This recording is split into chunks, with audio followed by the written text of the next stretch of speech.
Hello, welcome to the walkthrough video for the XC40 mild hybrid. This is with the new Android Google platform. So first of all, to begin with, we have the key for the car. It's 3 buttons on this side, so we have lock, unlock, and then a button here at the bottom for the tailgate. So we can press and hold the bottom button and the tailgate will open. And again, we can press and hold it to close it.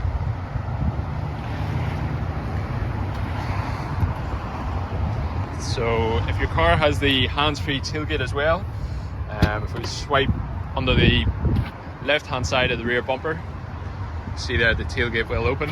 And then same again to close it. So in the boot standard we'll have the 12-volt socket, different anchoring points around the car, first aid kit, and a bit of storage space underneath. And depending as well, we have the tire sealant repair kit, or if you've opted for a temp spare wheel, you'll find that under there as well. So up here, so we have 2 different buttons to close the boot. So simply to close the boot, and then to close the boot and lock the car on the right hand side there.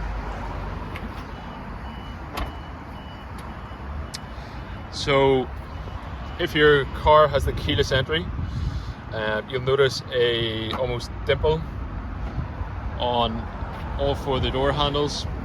So to lock the car, just touch the dimple. Telltale sign is the wing mirrors will fold in, indicate the car's locked. And then to open the car, you just walk up, pull the handle, car should open. So as long as you have the key on your person, in your bag, you should be able to open and lock the car. So having a look in the back seats, if we have the rear heated seats, controls will be down there. As well, we have 2 USB-C sockets, armrest in the middle, 2 cup holders, and then very straightforward to fold the back seats down like so, and back up again. And then whenever this drops in, it indicates the seat is locked into position. So ISOFIX points there in the outer positions. So we'll jump into the driver's seat and talk through the various controls of the car. So if your seats are powered, these are the controls here. So we have the recline, and from here we can slide the seat forward and back. We can also lift the front of the seat up, as we can see there. We can also lift the entire seat up to raise the height. And then we have some support features here as well.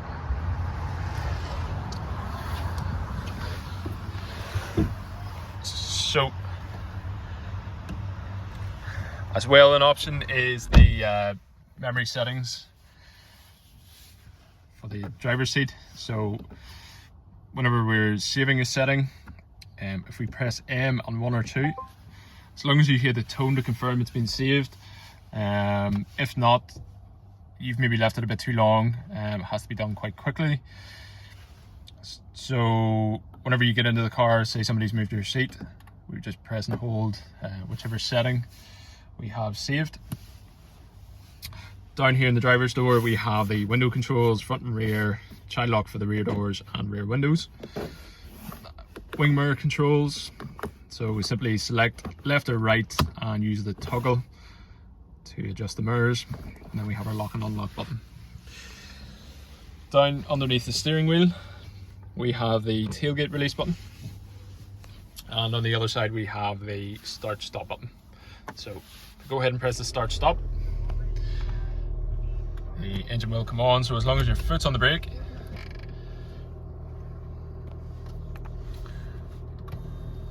so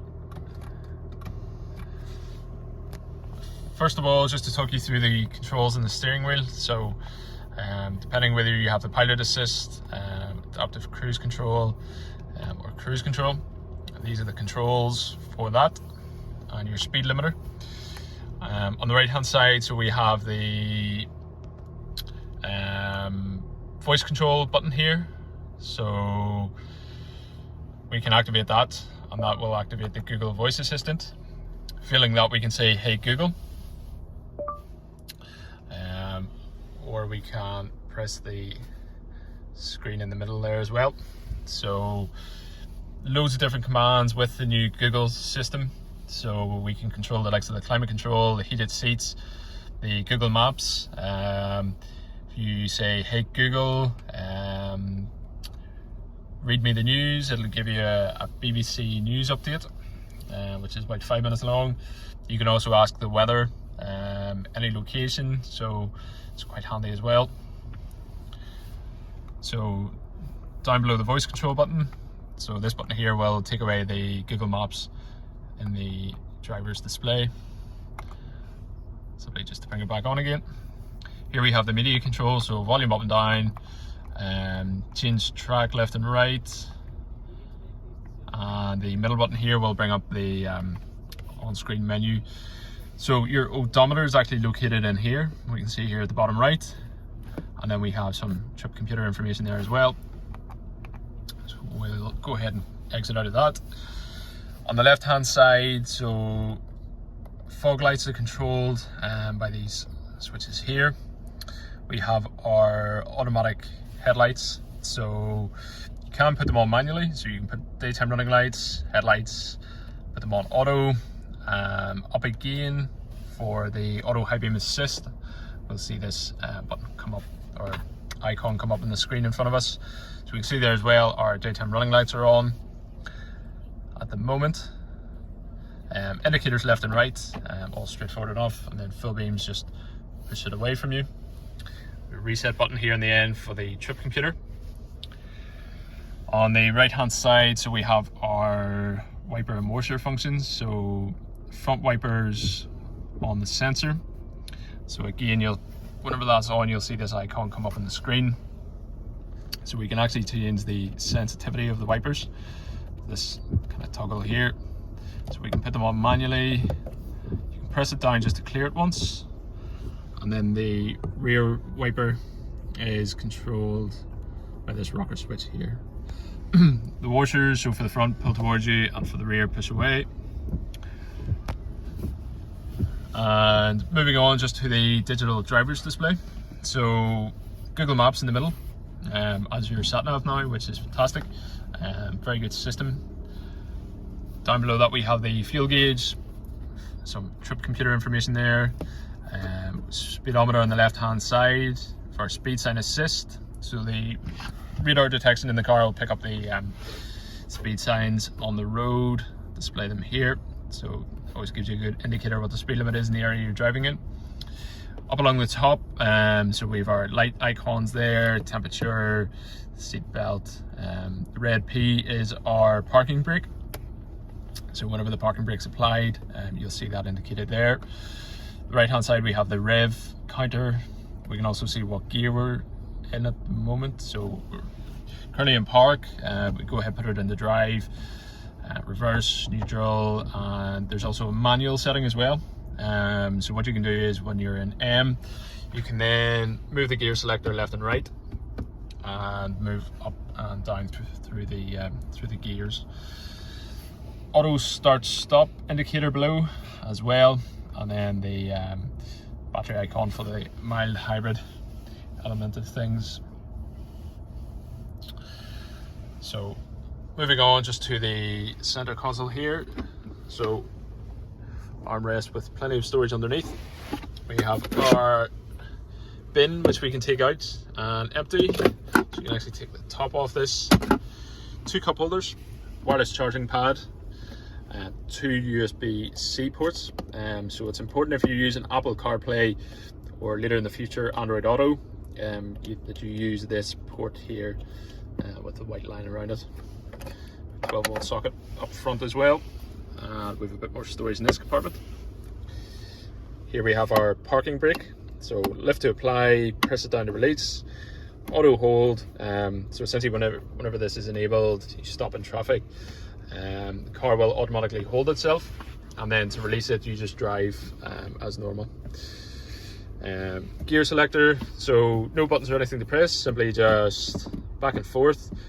You'll almost feel it click twice, so kind of click to move once, twice to jump twice, P to put it in the park, and then for the manual setting you can move it left and right as well.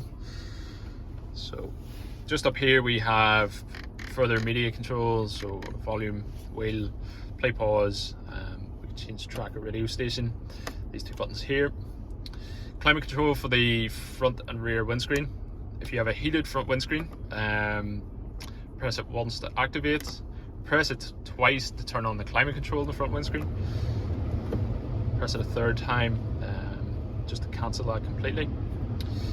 We have our hazard lights in the far left, and then that brings us up to the center console display here. So essentially this is the home screen, so we have our maps, our media, phone, and then a couple of further apps down the bottom here.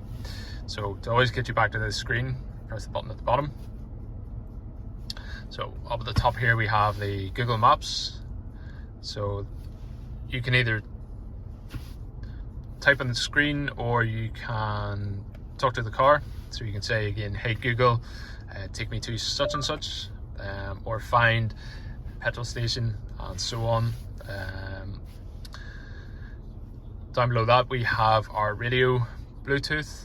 So if we go in, full digital radio, we can see favorites from here, which will then show up in our favorites section. So saving you having to scroll through this quite extensive list radio stations. So whenever your phone's connected, you'll be able to access your contacts, recent calls, things like that. And then below we have the voice control button. As well we have car status, so this will show us the service information, oil, tire pressure monitor, air quality as well. It can be accessed from there. Bottom left, so this is where you'll find the Apple CarPlay, a few other apps in here as well. What you can do, obviously because it's a Google system, so if you have a Google account, Gmail account or anything like that, fantastic, you can actually sign into the car with it and it pairs everything together. So particularly good if you have it sort of set up on your phone, maybe your laptop, so you can kind of pair everything together. Feeling that you can create an account, it's free to do so, very straightforward. Will give you access to the Play Store. There is further apps there, so you can download audio books and things like that in the car, which is another bonus. Down the bottom right here we have our settings for the car, so our driving settings in here, so the likes of our lane keeping aid, we can firm up the steering and so on. And then in sound settings, connectivity for Bluetooth, controls, so we can put on the auto dimming mirrors, we can tilt the mirrors when reversing, which can be quite convenient as well. So I won't go into too much detail there. And I suppose lastly down the bottom here we have our climate control for the car. So see here we can adjust where in the cabin we want the air to come out, change the fan speed, temperature. Up at the top here, so we have options for auto, driver seat heat, passenger seat heat, steering wheel, things like that. So if you have heated seats in the car, heated steering wheel, essentially what you can do is you can toggle this on and then you can change the intensity of the heat. So particularly good for the colder months, means every time you get in and start the car it will just automatically come on, which is good. So it saves you having to get in and manually put settings on each time. So, and lastly up here we have our Volvo on call button. So if you ever break down, this will put you directly through to Volvo, and in the event of an emergency and you can't get to your phone, you press the SOS button. So that is hopefully everything covered. Give you a good insight of the XC40 mild hybrid. Thank you for taking the time to watch the video, and we hope you enjoy your new car. Thank you.